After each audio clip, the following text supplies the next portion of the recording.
परमात्मा स्वरूप का बोध या भगवत प्रेम, यही प्राप्त करना लक्ष्य है। पर भगवान की ऐसी प्रबल दैवी माया है। यो सिद्धिर्नण्याभरणाम्बरादि द्रव्येषु माया रचितेषु मूढ़ः प्रलोभितात्मा उपभोग बुद्ध्या पतंगवन्नस्यति नष्ट बुद्धि। बाल्यावस्था तो खेल कूद में चली गई। जहां यौवन अवस्था का प्रवेश हुआ तो कामिनी के आकर्षण में इतनी जोर की मलिनता छाती है कि जैसे पतंगे को होश नहीं रहता और दीपक में लिपट कर वो जलकर नष्ट हो जाता है। ऐसे ही कामिनी के आकर्षण में आकर्षित होकर के मनुष्य अपनी बुद्धि को खो बैठता है और पूरा जीवन निकल जाता है कि कामिनी और कंचन की आसक्ति। योषित अरण्याभरणाम्बरादि, ये आभूषण दे दो, ये वस्त्र दे दूं, ये वस्त्र पहन लूं, ये आभूषण पहन लूं, इतना रुपया हो जाए, इतनी वस्तु हो जाए।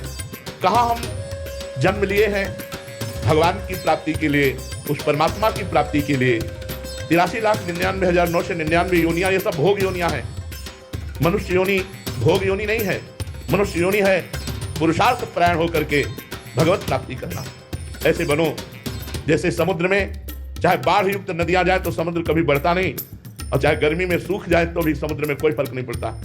ऐसे हम चाहे दुख में हो या सुख में हो, हमारे भगवत चिंतन में फर्क न पड़े। हम असंग होते हुए अपनी इंद्रियों को भोगों से हटाकर सच्चिदानंद भगवान में स्थित करें।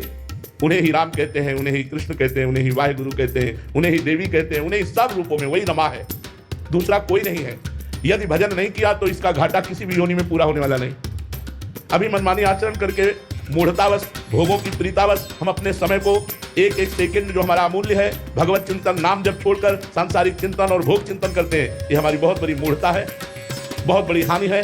इससे बड़ी कोई विपत्ति नहीं, इससे बड़ा कोई दुख नहीं जिस समय अपने प्रभु के चिंतन से रहित हैं। इसलिए सबसे प्रार्थना है अपने चिंतन को संभालिए, ये बाह्य आडंबर में मत फंसिए।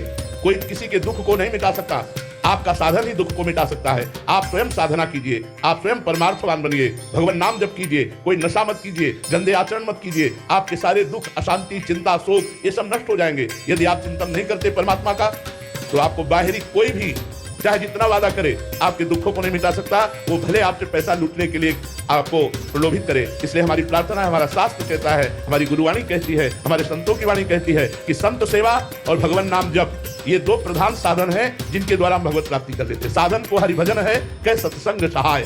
साधना तो निरंतर नाम जप करना है। जो नाम जप नहीं कर रहे वो बहुत बड़ा अपना अमंगल कर रहे हैं। और सहायता साधु सेवा है। अगर साधु सेवा और साधु संग होता रहा, सत्संग होता रहा, मानो भगवान की हमारे ऊपर अपार कृपा है। तो साधु संग का सेवन करते हुए निरंतर नाम जप करें, व्यसनों से बचे, गंदी आदतों से बचे, तो हमारे मनुष्य जीवन का जो परम लाभ है भगवत प्राप्ति, परमात्मा का साक्षात्कार, वो अकाल पुरुष, वो परम तत्व हमारे हृदय में ही विराजमान है, सबके हृदय में विराजमान है, ऐसा हमको अनुभव हो जाए। इसलिए खूब नाम जप कीजिए।